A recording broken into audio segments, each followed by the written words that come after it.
நீலகிரி மாவட்டத்தில் பெய்து வரும் கனமழை காரணமாக இன்று பள்ளிகளுக்கு விடுமுறை அளிக்கப்பட்டுள்ளது. அது தொடர்பான கூடுதல் விவரங்களை செய்தியாளர் அப்பாஸிடம் கேட்கலாம். அப்பாஸ், நீலகிரி மாவட்டத்தில் மழையின் தாக்கம் எப்படி இருக்கிறது?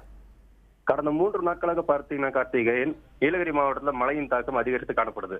குறிப்பாக கடந்த 3 நாட்கள்ல 2670 மில்லிமீட்டர் மழை பதிவாகியுள்ளதை அடுத்து இன்று நீலகிரி மாவட்டத்தில் உள்ள பள்ளிகளுக்கு விடுமுறை அளித்து மாவட்ட ஆட்சியர் சங்கர் உத்தரவிட்டுள்ளார். கார்த்திகேயன், தொடர்ந்து பெய்து வரும் கனமழையால் என்னென்ன பாதிப்புகள் மாவட்டத்தில் ஏற்பட்டிருக்கிறது?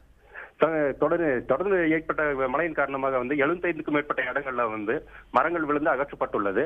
இதுல துயர சம்பவம் பாத்தீங்க அப்படின்னா, நேற்று சாயங்காலம் அரசு பேருந்து மேல மரம் விழுந்ததுனால ஒருவர் அதாவது கூலி தொழிலாளி ஒருவர் உயிரிழந்திருக்காரு. 3 பேர் படுகாயங்களோட அரசு பொது மருத்துவமனையில் சிகிச்சை பெற்று இருக்காங்க. கார்த்திகேயன், மாவட்ட நிர்வாகம் தரப்பில் என்னென்ன ஏற்பாடுகள் செய்யப்பட்டிருக்கிறது?